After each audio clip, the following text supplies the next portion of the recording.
Welcome to one of the most beautiful lookouts in the Samarian hills. This is the Shomron, and behind me, there is a very important city surrounded by mountains there in the valley. That city is Shechem. It sits in a very central location, right on the meeting point of the two main roads. The road that goes south to north and the road that goes east to west. In fact, one of the only entrances from the east runs right into Shechem. Not only is it central, but it also has natural sources of water, so many beautiful springs, and water is so important in the ancient world. And not only that, it's sitting on fertile valleys. So you have fertile valleys, great location, water, a perfect spot for some of the world's most interesting historical stories. And for us as Jews, our heritage, our story has been connected to the city of Shechem from the times that we entered the land. We're talking about Avrohom Avinu. Avram comes into the land and he stops at Shechem and he builds a mizbeach. Yaakov Avinu comes into the land, he stops in Shechem, builds a mizbeach. We have the story of Joseph, right? The sale of Yosef is going to go through Shechem. Yosef is still buried in Shechem today. The story of Shimon and Levi, the story of Yeshua coming into the land and reenacting pretty much like our new Har Sinai in Eretz Yisrael. The people are going to stand in between the two mountains behind me, Har Gerizim and Har Eval, the mountain of the blessings, the mountains of the curse. The tribes are going to be standing also in the middle. It's a crazy scene that happens right here. The story of the splitting of the kingdoms, the kingdom of Judah in the south and the kingdom of Israel in the north. So many stories happen in Shechem, but today we're focused on the story of gratitude. So I want to talk to you about one of our most important patriarchs, who our name comes from, Yisrael, Yaakov Avinu, and I got to show you what he does here, so follow me. After 22 years of being in exile in the house of Lavan, Yaakov is finally able to come back to Eretz Yisrael. He has one more meeting, one more encounter with Esav, his brother, and he comes into the land. And how does he come into the land?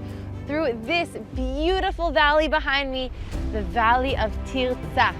This valley is so beautiful that when Shlomo Hamelech is writing Shir Hashirim, he's going to use the word Tirtza as synonymous to beauty. Yaakov comes into the land, and the first place that he meets is going to be Shechem. And I want to show you something really interesting about this spot that has to do with gratitude. Let's go. We're talking here about gratitude, but specifically gratitude that leads to fixing.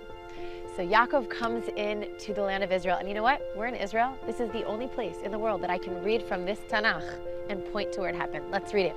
Parashat Vayishlach, Bereshit, Lamed Gimel 33, Yud-Chet 18. Vayavo Yaakov shalem ir Shechem asher be'eretz Canaan bevo'o mipadan Aram ויחן et pnei ha'ir. And Yaakov comes complete, shalem, whole, safe, to the city of Shechem, right behind me, which is in Eretz Canaan when he's coming from Padan Aram. ויחן et pnei ha'ir means he dwells before the city. Rashi says he comes shalem begufo. He's whole in his body. He hasn't been harmed by Esav. He comes shalem, whole, bemamono, in his wealth. He wasn't cheated by Lavan. He comes back wealthier to Eretz Yisrael. And whole, batorato, in his Torah. He hasn't been influenced by being in the house of Lavan for 22 years. And he comes and he's so grateful that he wants to fix things. He fixes things in society.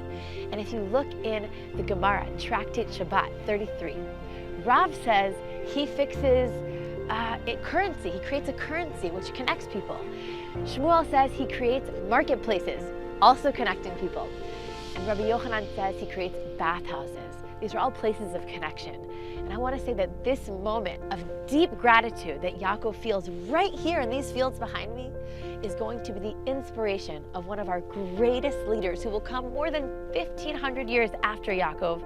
But in order to hear that story, we have to go to the north of Israel. So follow me. We're going to go north. Let's go.